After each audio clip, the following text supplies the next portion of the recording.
Hey, Fairfield, look at this room. We've loaded it up with people. We're like, hey, you, get in here. Hey, you, over here. That's not true at all. This is a really cool episode of Fairfield 2.0. I guess I'm going to have to start saying I'm Mike Ragonia because it was requested. Because some people actually have asked for me to say my name. So there you go. I'm Mike Ragonia. This is Fairfield 2.0. Fairfield 2.0, the mission is to introduce Fairfield to Fairfield and the world. And the world. So we've got a really cool little show today. We've got, oh gosh, where should I start? I'm going to save you for last. We've got Noah Buntain. Noah Buntain is a teacher over at MUM who we're going to get into a little fencing later. And I don't mean stolen goods. And we also have Michael Chandler over here.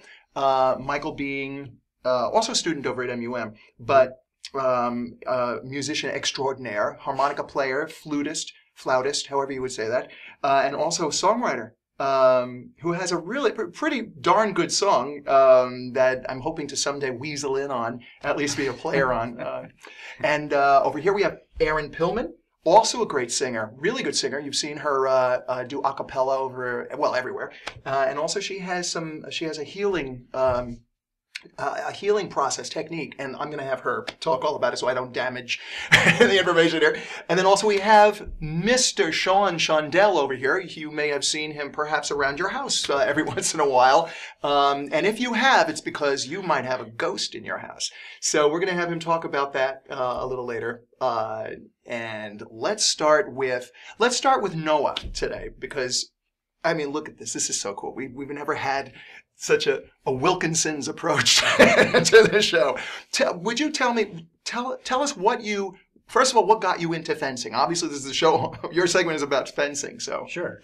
Well, we're talking about Olympic fencing, so this is the sport you would see in the Olympics that just happened over the summer.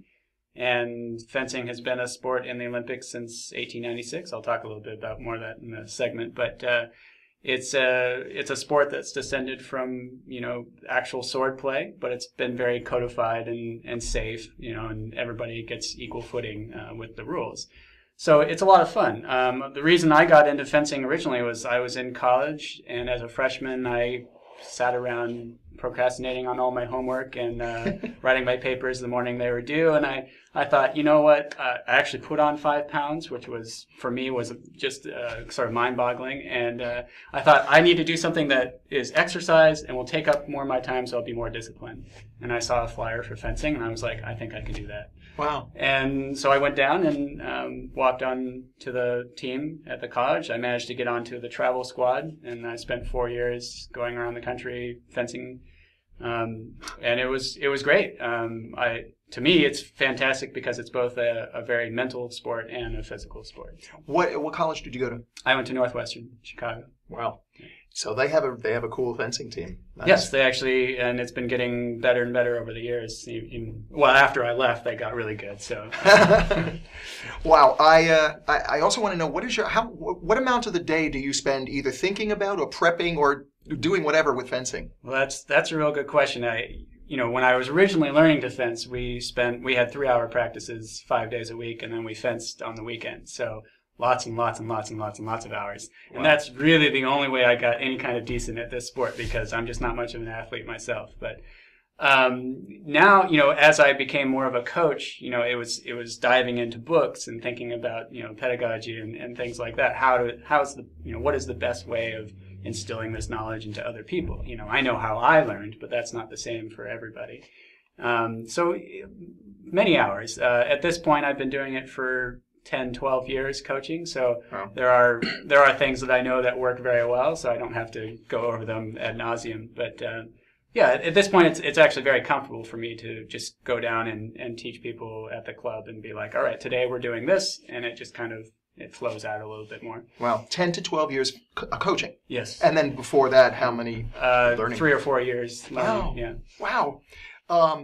That is pretty amazing. Do you end up thinking like as you're fencing with your students, you're constantly analyzing, right? You're constantly looking at the situation and saying, because you're teaching them how to do it, but there's an amount of having to hold back too, right? Because they're just learning from you, that yes. being your coach. How do you how quickly can you evolve a student?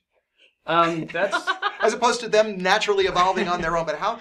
I mean, Well, I can imagine you can do this. It's like one of your superpowers, I bet. Yeah, that's actually a really good point. The student does all the work. Mhm. I'm just there to facilitate that. So they evolve themselves, really, and it's really up to them how many hours they want to put into it. Now, some people are just more athletically gifted than others, and that helps to a limited extent. But really, it's up to them about how excited they are about it and how many hours they want to put into it.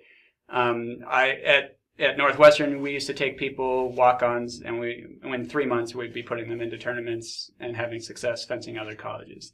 But then we would have 3-hour practices every day. So, it's just a number of hours. I feel like my job is to make the student confident and excited about the subject, and then they will naturally take it as far as they want to go. Okay, these are real swords. These are real sport swords. Yes. Sport swords. They're not sharp or anything like that. So they're really just a piece of very flexible metal, and they've been blunted. So people ask, oh, do you get cut and stuff like that? No, I used to joke that yes, it's very serious, and only the people who survive actually make it past. But no, it's very safe. There's essentially zero risk involved. Have you? I bet the answer is yes. Have you actually you fenced with swords that aren't sports swords at some point, right? I've handled swords that are real, but no, I have not ever deliberately gotten into a sword fight. Not deliberately? No. I mean, accidentally, occasionally. I'm still healing from those wounds. Yeah. But the reason why I'm asking you like that is because I'm feeling like, at some point in the evolution of learning the sport, isn't there a certain point where you want to actually introduce, okay, this is the real sword? And how does that come into the mix if it's not in this? Right. No, right? And I think that's for a lot of people. That is, certainly I grew up, with the fantasy, sci-fi, Princess Bride, Star Wars kind of thing going on. So that obviously there's a romance attached to the sport that is derived from the swords themselves. Like it's just cool to be able to go and be like, hey, I get to hit people with swords after school today. Obviously that's attached to it. But I've had people, I've had other coaches and clubs that I've been in previously who are what I would call martial artists or classical fencing, where they're doing it for like what you would actually have to do if you were on the street and someone came at you with a sword.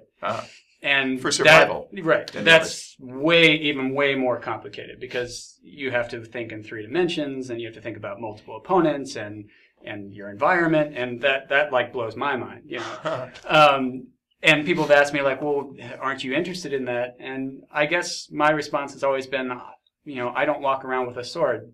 So learning how to defend myself with one on the street just is sort of outside of my day-to-day context. So I think for some people, yes, that is really exciting. Like they learn to do this, and then maybe they progress on to go into the martial art, or maybe they go to the stage combat. They're doing it for theater. And then a lot of people just love to do it for the sport because it's just it's a really cool mental sport. I get a lot of engineers, a lot of people who are very analytical who go, oh, I don't like playing basketball, or I don't like team sports in general, but this seems really cool. Nice. How many students do you have now? This year we've got about 5 or 7, and that are real solid. I've taught, tons of people come in and check it out, but and that's natural. But right now we've got 5 or 7. We'd like to grow it to a good solid 15 because that's when you get those dynamics that are really good because the students push themselves. Right. They push each other, and that's what I really like to see is have those kind of dynamics going on. Right. Did David LaReese attend your fencing? I haven't seen him yet, no. Oh, okay. Yeah. Because he said he was into fencing, and I thought he was taking lessons. We'll send him my way. Hi, David. Are you into like other kinds of? Was this a gateway? a gateway sport where you were going into other things based on this, like I don't know, like knife fights, like the West Side Story. Not really that. No. Did it get you into anything, other than swordery, fencing? Fencing has been kind of my primary athletic activity for a long while. I do other things that support that sport. I do running, and occasionally I've been on weightlifting programs, which you can tell, obviously. like I said, I think I'm fascinated by a lot of, like, I've taken Kenpo, martial arts. I'm fascinated by Aikido. I'm fascinated by Krav Maga. I'm fascinated by a lot of different activities, but there's only so many things you can do where you can dedicate a significant number of hours to them and be successful. So, if I go around and learn little pieces of lots of things, I already do that too much in my life anyway.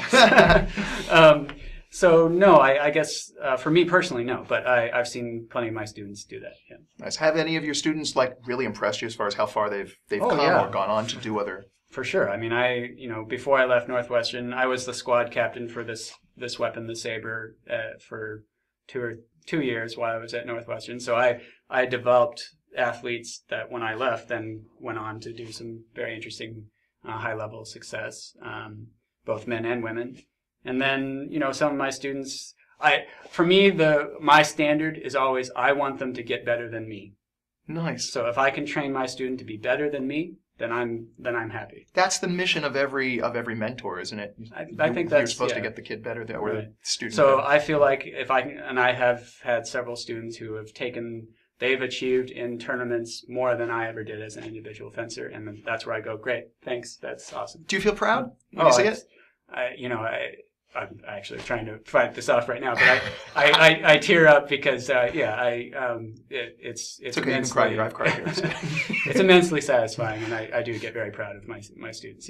They're like my children. So. Nice. Speaking of pride and my children, we're gonna... Not at all. I got to work with these guys, and they're working at these two together.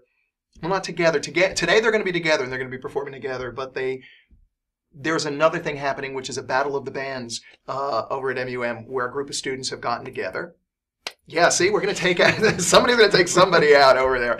But there's a battle of the bands that I'm lucky enough to be working with how they've divided up now. I'm not quite sure who and what is involved in all of the groups now, but I'm going to be working with them. And Aaron is in one of the groups, and Michael is in another one of the groups. I think, right? You're in separate groups. Yeah. Okay. So I think, but the show of unity will happen on this show, which I'm very happy about. And it's been a lot of fun working with you and you. You surprised me amazingly with your when you came out with that song. He has a blues song, which is it's like okay, it's got 7 verses or whatever, and it's just the perfect jam. Everybody was sort of like, yeah, I can get into that. And it was just, everybody was just sort of in it. It was like one of the perfect grooves. It was great lyrics. It was a really good moment. And that's one of the first songs you've written, or no? Guess that's the second song I've written. The second song he's written, and he's got this thing. I wish we could play it today. I wish we had actually thought about that. But on the other hand, it'll be great to hear you play harmonica. He's a killer harmonica player. I told him if he ever shows up at one of these open mics or at Cafe P backing somebody up, every musician in town is going to want this guy to back him up. That's the tradition here. And Erin's a cappella abilities, just her a cappella abilities. She sounds incredible when she has a band, but with her a cappella abilities, I was really shocked by that. I'm a fan of a cappella. I do national anthems at sporting events every once in a while, and I heard you hold it. I'm really surprised when people can hold the key, because it's not an easy thing to do. And I heard you do it with such ease. It was and here, let me sing you another one. And then you just kept going that night over Cafe. This was a Cafe P open mic night you had. And let's move over to Sean because I want to get everybody involved here, and then we're going to go back to Noah for a second because I'll show you what I say. Mm-hmm. Sean, why don't you tell us a little something about yourself, because I introduced you earlier and we did the whole ghost hunting thing, right? Mm-hmm. But let's go into how this evolved. I started paranormal research about 16 years ago. I do remodeling during the day. And as I know now through research, that a lot of times when you go into an old building or a house and you remodel, you tend to stir up spirits. And I had a lot of things happen that I couldn't explain. I'd be working late and something would be knocked over, or, I'd hear footsteps, or, just a lot of little things. And I actually went to this house in a little town called Dowds, Iowa. And it was an old farmhouse, and these people bought it and they wanted me to fix it up. And Well, at any rate, what happened was I was in there and I kept hearing voices, like me and you talking, and And the bell is tolling now for. yeah. Well, I mean, and it was like voices and things moving. What got me the most was I was holding a hammer, working on a piece of framing, and I happened to turn around, and it looked like a shadow of a person walking down the hall. And so I said, okay. At first I was kind of freaked out by it. First instinct is to be scared. But then I got thinking, this happens to me quite a bit, more often than what I thought. And so I just started doing studying and, and getting equipment, and things to that nature. And now I'm so interested in it that, I'm working on making a show on, the FPAC television. That's what we're going to do. So a pilot on you. That's right. And, and like I said, if anybody has any questions of whether or not their place is haunted, they could always give me a call, and I have the equipment to come in and, find out for you. What's your email? Not email, but website or whatever you've well, I don't have I don't have a website, but I do have an office located above Somebody Cares, and that is it's called Paranormal Research Investigator, and you can call me at 641-233-0274 anytime, day or night, and I'll come right out. If it's an emergency where you may be having some things happen, then I can come right out and, help you guys out. Emergency. So people call you up and then they go, I got a ghost, get over here now. Well, how does it? In relation to that, there are spirits that are good, that are harmless, and then there are spirits that are disgruntled or demonic. And I've been scratched by, a spirit. You can't see it, see the entity doing it, but you will actually get scratches, burning scratches on you. Things being moved around, people they can't sleep at night. So, sometimes things happen to where it requires an emergency call. Wow. Is this your spirit detector on that? No, this here is one of the most basic instruments that you can get to determine whether or not there is a spirit in your house. This is just a digital recorder. You can get them anywhere. You don't have to be a special one. You can get them at Walmart or wherever. But what it does is it picks up the spirit's voices, because we can't always hear with our ears. We will pick up on this. And that is because spirits or entities are able to speak through the white noise of any electronic device. So this is one of the most basic things that you could get, and fairly inexpensive, and you can just have fun with it. But at the same time, even though anybody can do this, I don't recommend just anybody doing it. And the reason is because there are some hazards to it. You can actually bring something home with you that will attach itself to you, and you bring on your own problems. So I would suggest, if you want to do it, to go with somebody that knows what they're doing, that has experience with, this type of situation, the paranormal. So, I mean, like I said, I have EMF detectors, which is electromagnetic fields, which is something that, for some reason, spirits put off when they're around you.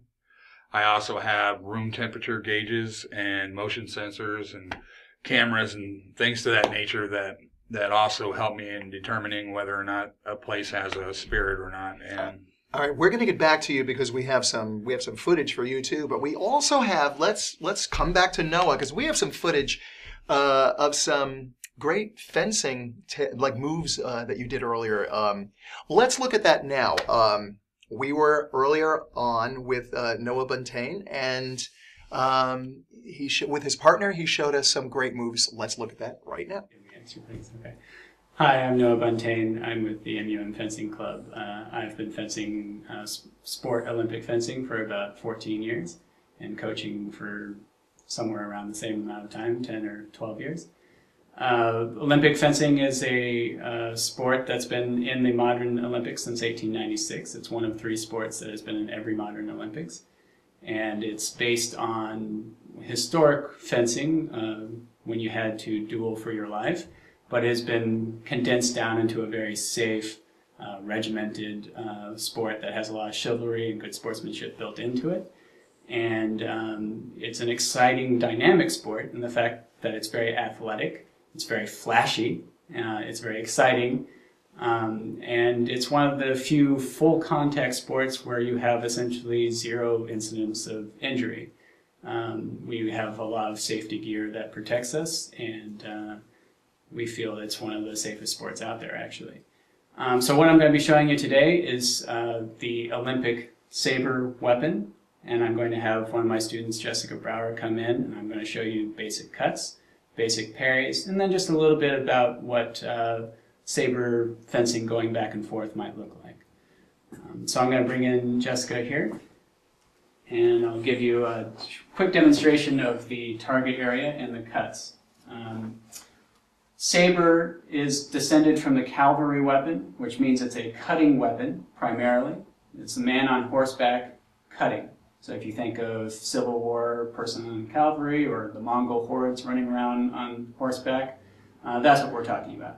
So the target area is everything above the waist. So essentially, if you think of that person, man on horseback, you're not going after their legs, because you might hit the horse and you really want to save the horse. You just want to take out the person.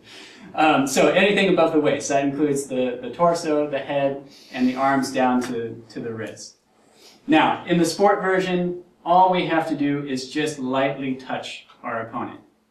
In fact, we call these touches when we score a point. I score a touch. So we're not hewing away at each other. We're just making very controlled cuts. In sport fencing, we tend to think of the target in 3 major areas, which is to say the high or head line, when I'm cutting towards the head, and then the outside line, which is toward my opponent's sword side, and the inside line, which is away from the sword side. So I'm going to show you 3 cuts that go to those different target areas, and then I'm going to show you 3 parries that defend those 3 target areas, and then we'll see what it all looks like together.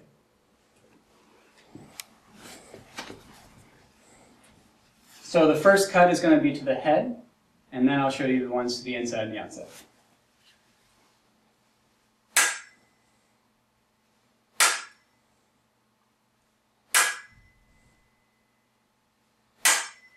Good, so this is the cut to the head. It's a nice brisk tap, and that's about it. The other cuts are going to come to the sides here. So for the inside,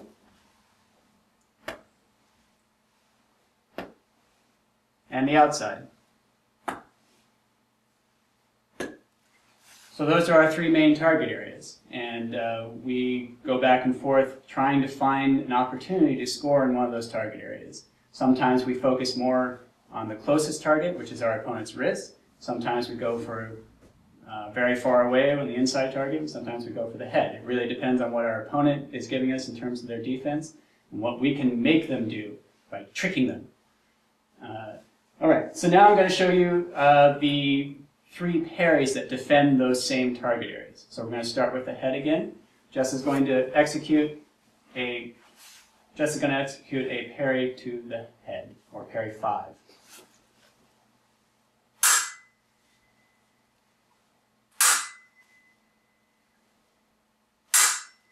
Okay, and then our inside and outside parries.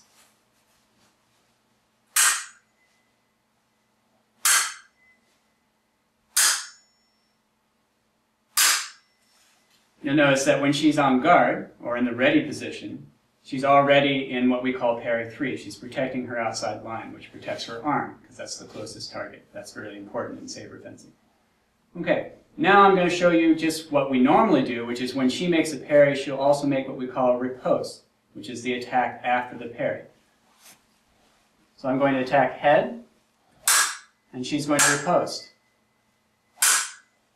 I attack the inside and the outside.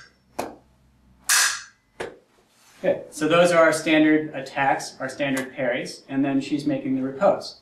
So in saber fencing, you'll see a lot of this actually kind of going back and forth, where she attacks, I make a parry, I riposte, she parries, and then she makes what we call a counter riposte, or a riposte of the riposte.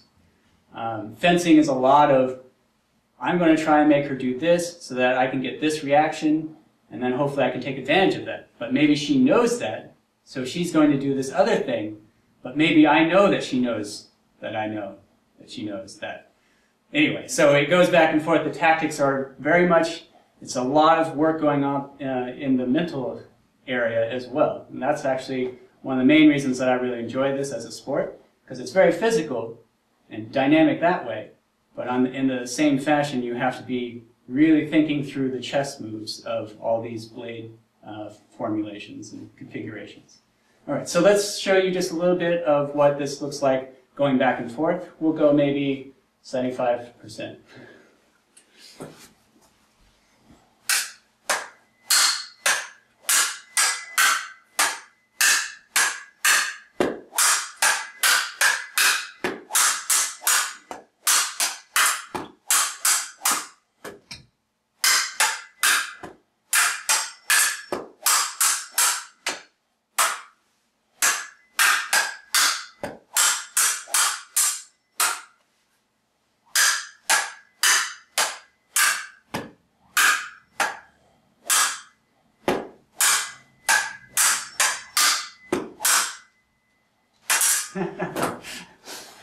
And sometimes our brain plays tricks on us, even when we know what we need to do.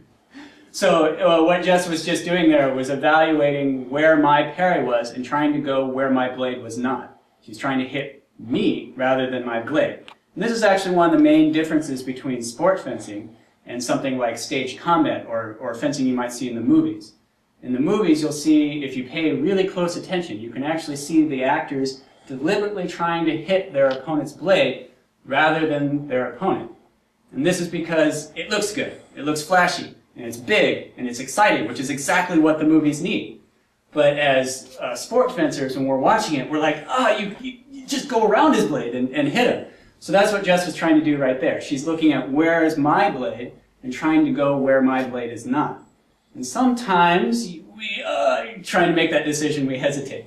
And so we spend a lot of time practicing making these motions and seeing and trying to just make the appropriate action based on what we're seeing right then. Okay. So one last thing about fencing that is, I mentioned earlier, the chivalry or the good sportsmanship. We always like to do a show of respect, which is the salute. So you may have seen us do that before we started, and we'll just finish with a salute here in our audience. Thank you. I don't think I can do that, although I thought I could do that when I was watching at the time. The reason why, I think I can do it, but when it starts getting fast, like you got really fast at the end there, that would scare the heck out of me. It's like, even though it's not sharp, it's still kind of a, that's a... Yeah, it's, we train up, you start slow and you just do repetitions until you can do it very smoothly, and then smooth becomes fast. So the 3 hours a day that you initially were doing and all of these, that was so that your body was on automatic, your mind and body were on automatic. Right. And I think I try to mention that in that segment, but that's really what we want to accomplish, is perceive things accurately and then automatically make the correct reaction without actually having to think about it. Oh, nice. What is your next step? What do you want to do with either this? You're happy with what you're doing right now, but is there another goal you have? Well, obviously, our goal is always to develop people up to the Olympic level. So we want to bring people up and get us medals in the Olympics. Honestly, that's exciting. On the sort of more immediate level, I always want to bring a student from nothing up to a college level and then to a national level. And then, the more people that the larger body of people we have doing that, the more we have that are getting up to the Olympic level. So. Beautiful. All right, well, speaking of students, we're coming back to... I'm not a student. I know. Speaking of people who aren't students. Lifelong learners. Yes, I'm a student of the universe. I wanted to ask you, Aaron Pillman, what is your, in addition to music, or rather, one of the offshoots of your musical abilities, your perfect pitch and everything that you write original music, etc. But the way that you write original music, you can actually, you're writing it on the spot. It's like, it's not really improv. It's improv, but it's not improv because you lock into something and then sort of the words are coming out. And this sort of ties in a little bit to what your, or does it? It ties into your healing process. Definitely. Can you talk about your healing process? So my healing process, I call them individualized medicine songs, and I also do them for groups. And so what I do is first I create the space. And so this kind of ties in with his work because I cast out any entities or energies that are less than beneficial for the highest good and healing of the people I'm working with. And I usually I light a candle and create some intentions. And then what I do is I just open myself up and let music come through. And it's somewhere between improv and channeling because it's like with channeling, people think of, it's like they'll be like, I don't remember what happened because they're just literally open themselves up and stuff comes through.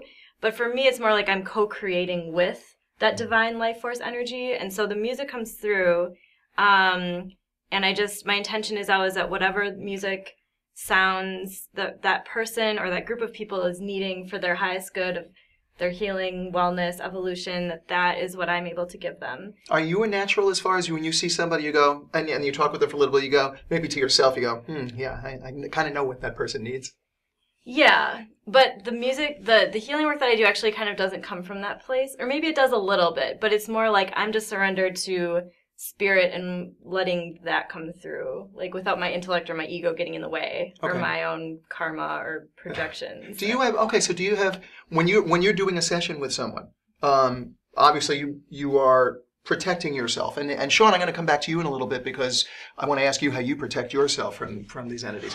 But when you're with somebody and you're feeling like, oh my gosh, this is a biggie or whatever, what do you is there any particular, is it like some sound waves that through music that are entering the picture in order to either dissolve the entity or protect yourself or whatever? Like, well, really what I'm asking for is some description of what you do and what happens during the process.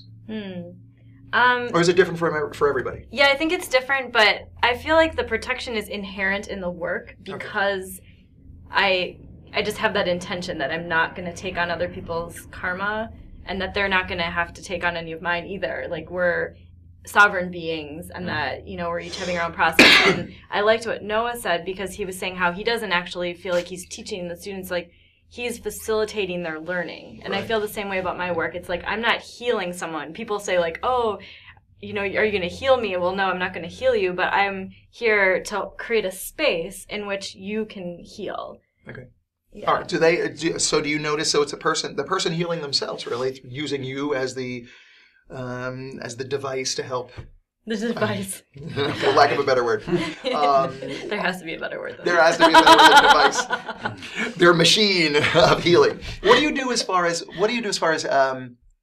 like, if I were to ask you like right now, if there's a typical, is there a recurring healing chant or healing thing that comes up sometimes that you've used on multiple people?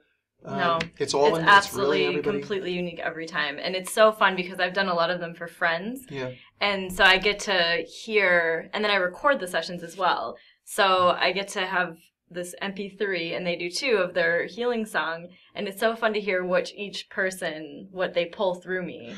Wow.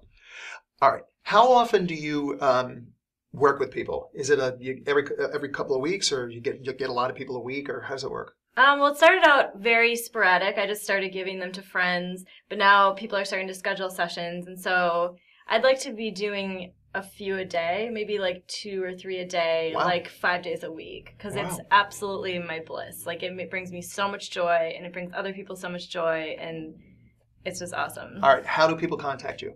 Well, they can go to my website, which is erinpillman.com, ErinPillman.com. or they can email me at erinpillman@gmail.com. All right. Are there any other things that have interested you over the years? Like you're doing, how did you discover this was your talent, that you could do this? Well, it came to me this January. I just was really focusing in on what I wanted to do, really wanted to do. And the idea came to me. I wanted to sing to people and use my music as a healing tool. And so I just started doing these sessions and gathering testimonials. And I have a video testimonial of my friend from the Congo talking about how her ancestors were speaking to her through me. And she was on her land, walking her land with her ancestors, touching the plants and seeing butterflies. And so that was the first one I did. And so I thought maybe I was onto something and kept going with it. Nice. Michael, how many sessions have you had? I haven't had any. No sessions yet. Wait a minute. Everybody sign up before the end of the show.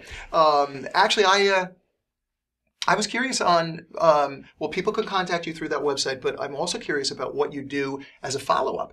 Is there anything where you're kind of like, you kind of call them or whatever and say, how you doing? How'd it go? I haven't been doing that. I send the song through email, and then, if people want to contact me, they absolutely can. I'm a very open and available person. Is this leading to an Erin Pillman's Healing Greatest Hits CD? Could be. Okay. Could be. But the other thing I wanted to tell you is that right now I'm offering a special where people, through the end of October, if you schedule a session with me between now and October 31st, you will receive a second session, a complimentary session that you can give to one of your friends or family members, and then they can have a session as well. So it's a good way to spread the love and spread the healing. Do you have anything in November just in case this airs a little later than October? Contact me. We'll see what we can do. If you heard it on here and you didn't hear it until November 1st, then we'll work something out. Yeah, there you go. Yeah. Sign up. Right. I do that kind of work for myself. So. All right, here we go. Tell us what you do. Come on. Do you do you do self-healing? Yeah. What is your process? Well, prior to coming to Fairfield, I was a massage therapist and energy worker. I've got a little bit of a gift of inner sight that I can look into people and see things. I don't really do it for the public so much anymore. I'm giving myself a break. Did you do it as a? Did you do it for a living for a while? I did it as part of the bodywork business. Okay. So I would have some clients come in, and what they needed was more energy work. They needed their grid work corrected and things like that. So it would be massage, and then also. So this is mainly intuitive with you. Yeah, mostly. Yeah. Okay. Do you have any stories of anybody maybe that you've worked on who they've not only gotten better, but you kind of got closer to be closer friends or whatever because of that? I've had a lot of interesting experiences with people that I've worked on. I've had people come in hunched over and walking like this, and in a couple of sessions they're not walking with their cane anymore. So. Oh, sweet. And then I also wanted to ask you what got you into music, and I'm going to come back and ask you what got you into music. I don't know really. I just always liked music, so I started playing. I started playing things that I liked. My grandfather gave me a drum set when I was 13, and that was my first foray into music. I didn't have the patience to learn the basics and stick with it, but I got interested in the blues, and I bought myself a harmonica and started playing around the age of 16. And then I started getting into Zen. I was reading a Zen book. Cool. And it explained that there was some story about a master who was teaching about archery. And he said that if you want to become a perfect archer, you should learn all you can and then forget archery for 10 years. And I was getting to this point where I was kind of stuck with the harmonica. So I just put it aside, and I didn't play it for quite a long time, maybe 15 to 20 years. And then just last year I picked it up again and started playing. And you're wailing away as good as virtually anyone I've ever heard, especially in this town. So, Thank you. So I just want to throw that out there. What a show. Look at all the mixes of talents everybody has here. So are you planning on putting away the swords for 10 years? That might be a really good idea. Maybe I should just take a break and let it kind of settle through my consciousness for a while. That might help me personally as a fencer, but I find coaching to be so coaching and teaching is kind of my bliss. So I can't imagine giving away teaching for 10 years. That would just be kind of I would shrivel inside. And I wanted to come back and ask you about your musical development. What got you into music? How did you get perfect pitch, first of all? And how did you get that ability to stay in key with a cappella? I've been I've loved music my whole life, so I think just listening to music, and singing somehow. Nice. I guess. A natural. So you're a natural. Or something. I have a picture of myself. I'm like this tall, and I have these huge headphones on, and I'm standing. My parents' vinyl collection is on the floor. It's almost like I'm just a little taller than the vinyl record sitting there. So it's just always been part of me. I played the trumpet for a while, and I sang in choir for many, many years. Oh, nice. That's where it happens a lot of times. People's vocal abilities really happen through chorus and choir. And then, of course, when you ask them years later, they're like, I sang a little when I was younger. They don't really talk about it, unless they were in like gospel choirs and stuff like that, because that has a connotation that's like really, powerful and all that. But yeah. I sing in the car a lot. There you go, showers. I actually know, especially the car, because I've driven thousands of miles. I've been on Traveler for the last 8 years, and I feel like that actually is a big part to do with it. Very cool. And including when you have groups of people in the car? Yeah. Oh, right. Especially, I grew up on classic rock, so I grew up singing along to Simon and Garfunkel and James Taylor and the Beatles. And favorite song ever? Which? What is it? Ooh, when you said that, The Boxer by Simon and Garfunkel came into my mind. One of my favorites, too. I can't, claim that that's actually my favorite ever, but that's it's interesting. up there. That's interesting. I remember the first time I heard that on the radio. I'm so old. And it was that I heard that and it was like, oh my God.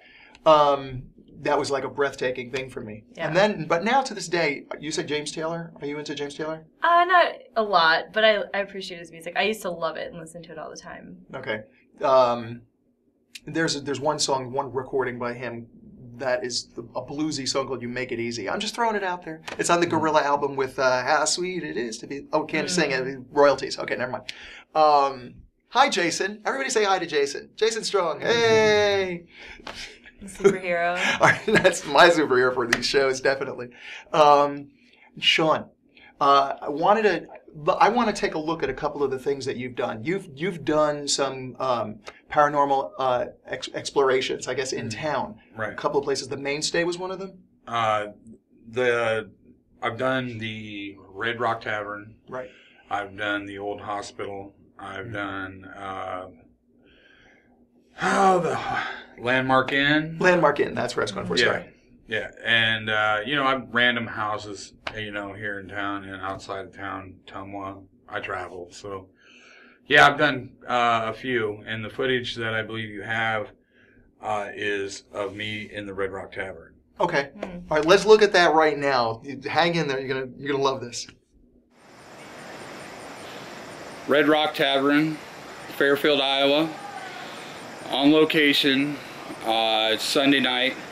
We're going to be doing a walkthrough tonight of various different reports of paranormal activity. Apparently there are lots of great patrons, lots of great people that work here, and of course there's also the reports of entities, spirits that inhabit this place and bring it to life after the party goes out for the mortals, so to speak. So we're going to be starting this. It's approximately 11, almost 11. At 2 o'clock we will continue and shut down, and we'll be locked in until morning, and we're going to see what we can bring up. All right, so be ready. Thank you. We want the truth. We are here to simply find out what it is you want the owner of this place that owns it now to do. And I want you to say that in this device. device that I'm holding in my hand, this red light.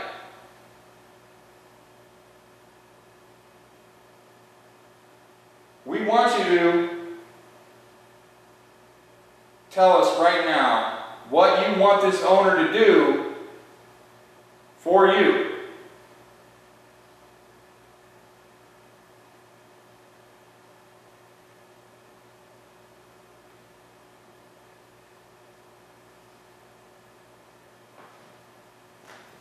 He just wants you gone. He wants you out of here, and he wants to be done with you.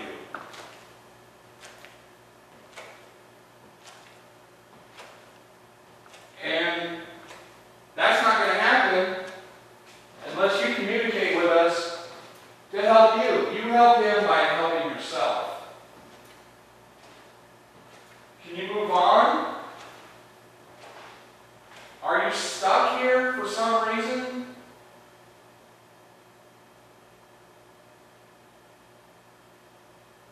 We want to know what causes you to be here.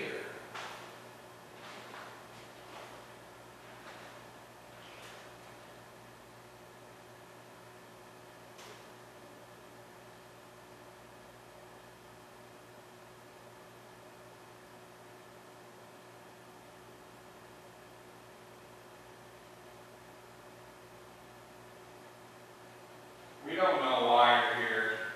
We don't care. I don't care. My Uncle Roger doesn't care why you're here.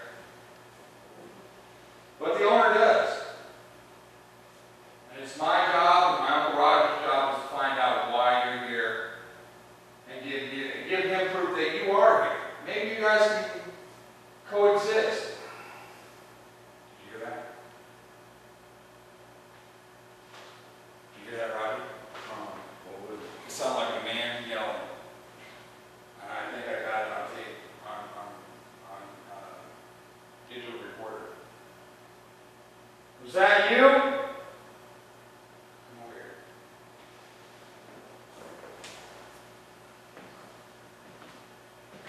That sounded like a man yelling. I'm moving back. Was that you yelling?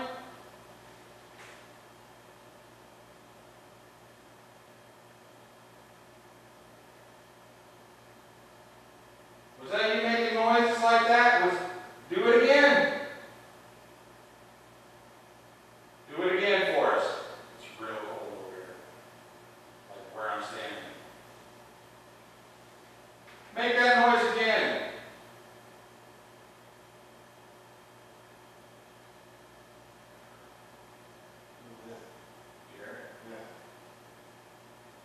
That's pretty good.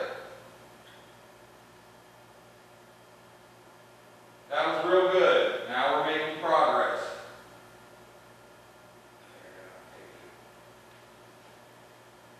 That's twice I heard a man yelling, coming from back there, towards the back of the bar. Right? We're going to go back there. Was that you back here? Yelling? Screaming? Can you do that again for us?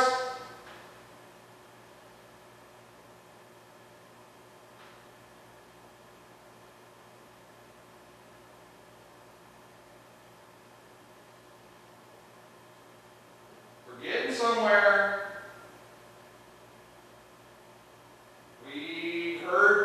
I definitely heard you the second time.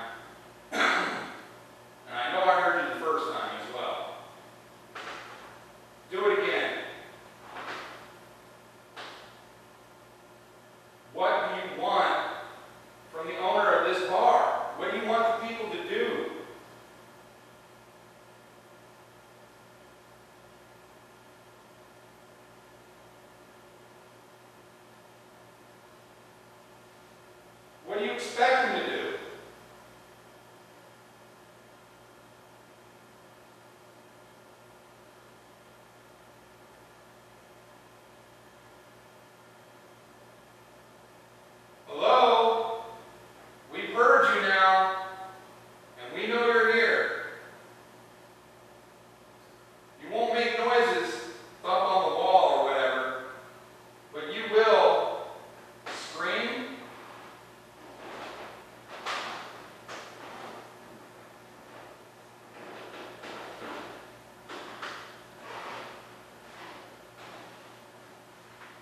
Come on.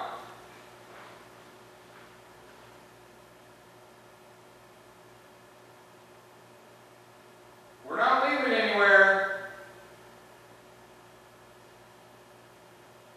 We're not leaving anywhere until you give us some good proof. Not a mile away. We want it up close. We want to know that you are here again.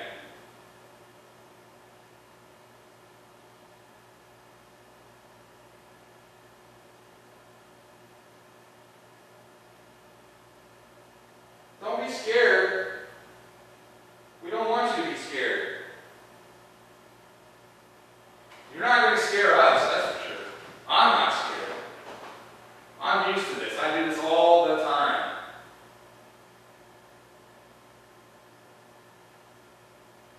So let's get to it. Give us a loud noise right now.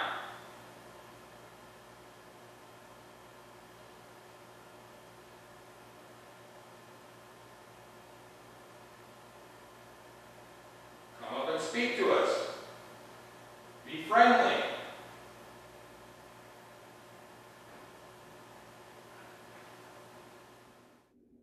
Okay, I'm scared. All right, what do we? How do you do this all the time? Well, it's like anything else. People fear what they don't understand, and you were talking about how do you protect yourself, and you had a question. Knowledge is power, and so I study and I research and like with anything, like him with his fencing. You said I'd be scared if I'm going real fast. I've had a lot of fear on this show. You become used to things, Right? And so I'm used to it now, and I understand it better, and so I don't fear it because I understand where these entities are coming from. A lot of them just want to communicate with somebody. They're lost. Some don't realize they passed on, and they're just lonely. And I just put myself in their position. What would it be like if I was by myself around other people that couldn't see me or communicate with me for long periods of time, or had something yanked away from them, abruptly. But also to do with the songs, the singing. It's funny you say that because roughly about 75% of all childlike entities or spirits communicate in humming or singing. Interesting. Whoa. Yeah. And we don't know why. I don't know why. That it just tends to be their Way of communicating. Way of communicating, yeah. Do they sing? Well, do they sing? Are they all talking in English, or are they talking in other languages, or what? Well, it depends. Obviously, if a Spanish person passed away, they'd speak their native tongue. Okay. Where I was going with that is that because music has always been, identified as the universal language for the most part. Right. So if they're using music as a way of communicating, you could almost see that if there's a ghost or an entity or whatever, they don't have a physical body. They're on a subtler plane or Right. level or whatever you want to say.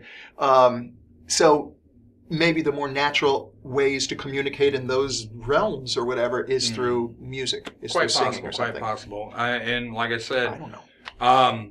a lot of the child or small children that become spirits for one reason or another, maybe they passed away from smallpox or whatever. Yeah. It tends to be humming. You hear a lot of they don't seem like they're in any kind of distraught. They're very playful. There's a place called the Villisca Axe Murder House in Villisca, Iowa. Yeah, it's Getting in the car right now. The children, all right, Bring the and sabers. Absolutely. Sharpen those up. just a quick overview of this place, and what happens is the story is that 6 children and 2 adults were murdered there, and the children's spirits inhabit the place. It's haunted, and they will actually play with you.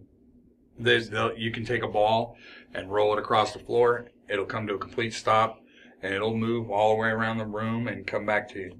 Do you have any of this on footage of this? Oh, you can go onto YouTube and see it. A lot of footage of that stuff, yeah. And as well as I have some of my own basic stuff. Yeah. But you know, for some reason, children their innocence stay with them, and it just carries over into the next plane. You know, wherever people go.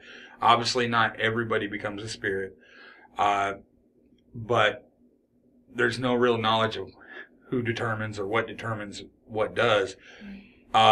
Sometimes there is, you know, supporting factors like somebody who died violently or, you know, tragically will tend to become more of a spirit, you know, have more of a chance of becoming a spirit or an entity than someone who just passed away of old age. You know what I mean? And is that because, are they hanging around in order to, like, either A, get revenge or have some sort of closure, or what is their purpose? Well, it depends, because sometimes it happens so abruptly they don't even know that they're dead. Ah, okay. Because I was going to say, it's them that's sort of choosing to stay in a lot of ways, right? And then there are those who don't know they're dead. Sometimes it's also a fact where they're so, maybe they have a loved one that they love so much that they couldn't bear just.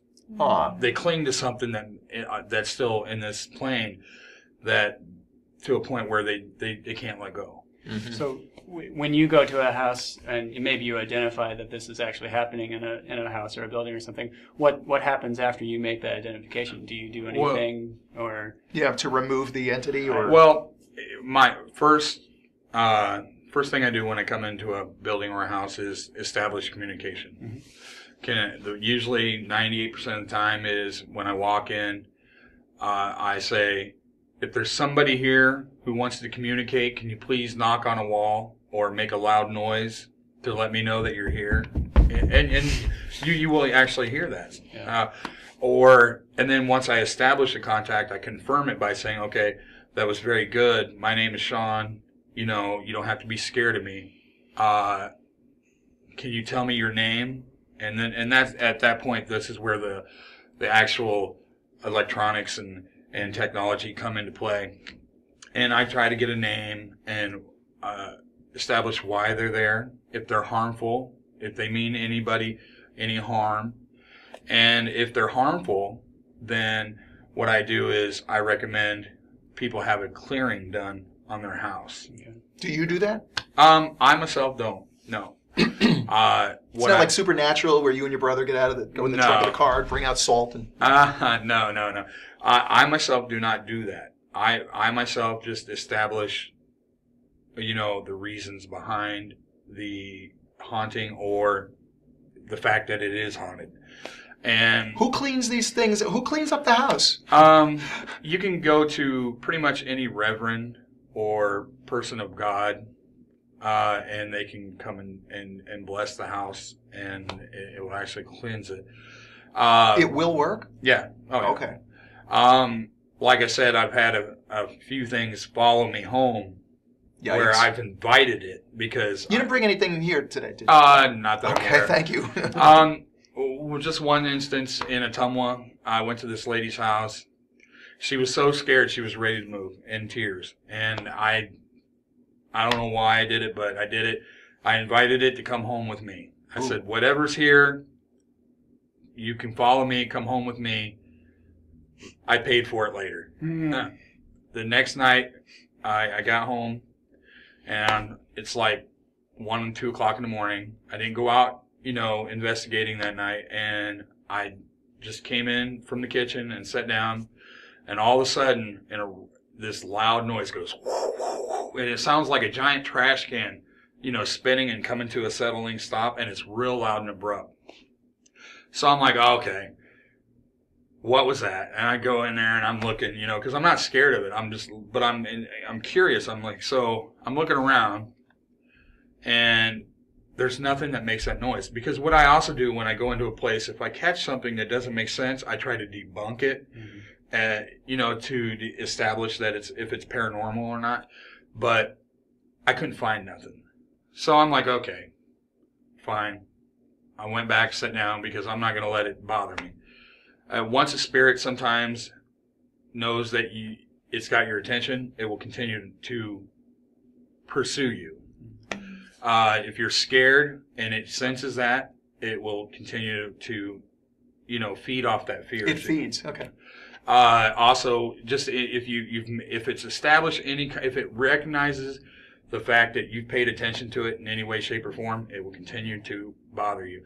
And sometimes it's not out of being mean. It's just the fact that you're paying attention to it. It wants to be paid attention to. And so anyway, that's an interesting thing. I don't think people put that together. Yeah, and I sat down. I went back and sat down to kind of get back on that little story that I was telling. And all of a sudden, there was a loud pound on the wall. Boom! It sounded like just somebody punched the wall as hard as they could. So I was like, all right, I knew what was going on. So I was like, the next day I had, a friend of mine who does, cleansings, and had him come in and do it. And I have to do it pretty regular because I go out and do this so often. Jason, we're going to have to get somebody for the studio. Thank you. Do you find that there are communities that this is more prevalent or less prevalent? It's funny you ask that. For some reason, Native American burial grounds tend to be the most haunted places on record. It's amazing because remember Poltergeist? Mm-hmm. Poltergeist was sort of borderlining that storyline for a little bit, and yeah, there's something about that. Is that because of the sacredness of the? Well, because they're so spiritual. I think. I think that might have something to do with that. A lot of different places that tend to be more haunted than others are, like hospitals, nursing homes. Things to that. Anywhere there's a lot of people, that go through. That are passing. Right. Wow. And I've actually done an old hospital and gotten a lot of footage out of there. And, wow. And just, it's awesome. I've got a swivel chair that I had a standalone camera, and I'm in the other room talking, and and it moves about 3 feet, and then it just keeps spinning around and around and around by itself, and then it stops, and then it slides back by itself. It's pretty cool. Wow. All right. We're gonna have to. On that note, we're gonna have to sort of wrap things up. Sean, that was really amazing. And actually, Sean, like I said before, we're gonna do a pilot on him for your show. So we gotta get this in front of people so they can see what's going on with what you do. Pretty awesome, and what you do is pretty awesome too. As far as I may sign up for one of these sessions. Yeah, I think let's that'd be do cool. I'd love to hear what song you come up with. That's I think mostly what I'd love to hear from this. And then you, sir, both of you, we're going to be hearing a little music from Michael and Aaron in a moment or two. And Noah, that was really amazing stuff. Thank you for the lesson earlier. Thank you for the education in fencing. And I hope you get your goal of 15. And if somebody if they want to contact you, how do they contact you? They can email me in Buntain at mun.edu. Okay, cool. And then are you doing any more healing? Shall people contact you also with? No. Not right now. No. All right. Hang in there. We're gonna do the formal closing of the show right now. Thank you again for watching, but hang in there a little bit longer because we have Aaron and Michael performing in a couple of seconds. Thank you again, and thank you everybody. This has been amazing. The show. Thank you. All right. I'm Erin Pillman, and you're still watching Fairfield 2.0. We had an amazing show today, and now we're gonna have some music. So what I'm going to do right now first is sing a medicine song. I was talking earlier about my individualized medicine songs, which I also sometimes do for groups. And so I'm going to sing a medicine song for you.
exactly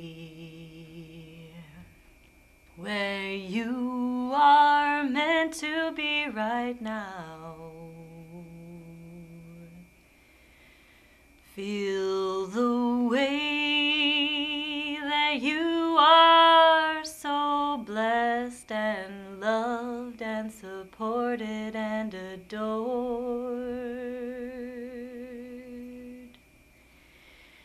You are having every experience, all in the perfect sequence of events that are leading you, events that are feeding you and teaching you.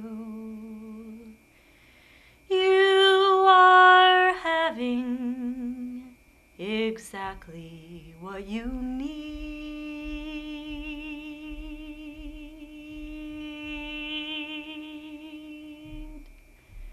right now, in this very moment. Feel yourself receive all the grace that is pouring down upon you from the heavens. You are divinity and love. You are peacefulness and healing at your core. And everything you're wanting is within you already. And everything you're dreaming is just waiting for you ready. And everything you're meant to be is inside you, a seed. Every moment watering, every moment fertilizing, every moment getting this seed ready to sprout and grow inside you as you into your life as your life. Feel the way you are already here, the way that you are already living the life you've always dreamed. It's already happening. Yes, it is all happening right here, right now.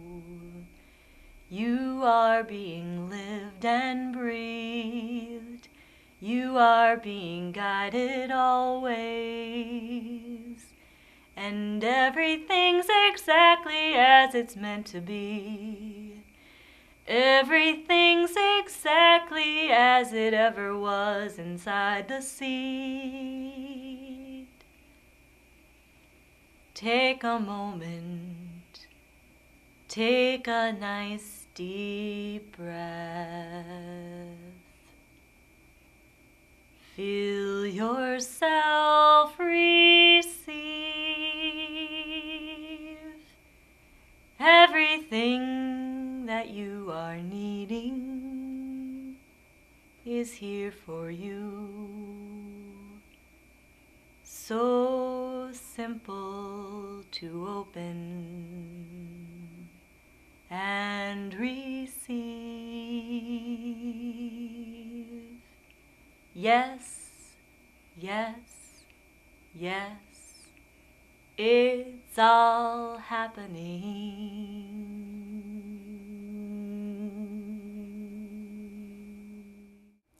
So what I just did there was one of my medicine songs, and I've just been so inspired by using sound for healing purposes, and I've been learning about it and doing this work with different people and gathering information about what they're experiencing. And in my research, I found out that there was actually a study done at Harvard University where they were able to determine that sound is actually affecting and changing a person's DNA. And so that to me is incredibly powerful. And there's a quote by Edgar Cayce, who was a very famous healer of the 20s. He said that sound would be the future of medicine. And so it's very exciting to be doing this work and very inspiring. So the next thing we're going to do is I have Michael Chapman here, Chandler. See, I don't even know his name. We literally just met very recently, and we didn't know we were going to be performing today on this show, but Mike asked us to, and so we said yes. And so it'll just be improvisational, spontaneous, whatever comes to us. Do you want to say something about yourself? I'm Michael Chandler. Michael's an MUM student and a fabulous harmonica player. He plays the flute. He writes blues music. Really awesome guy. So it'll be interesting to see what comes out here.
Everything that happens is just for you.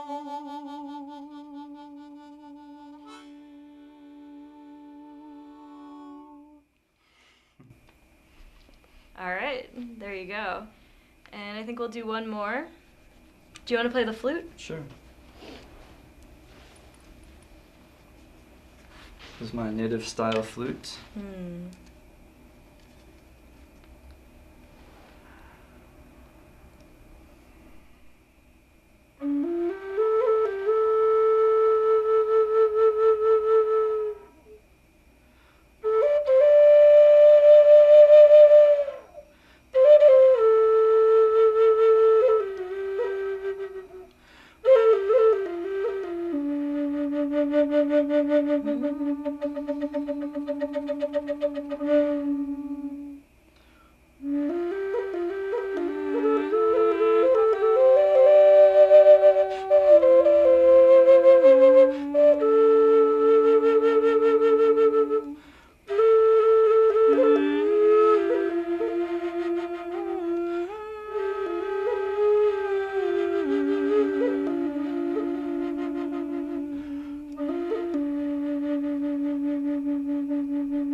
All right. Well, thank you for watching Fairfield 2.0, and tune in for our next episode and enjoy the rest of your day.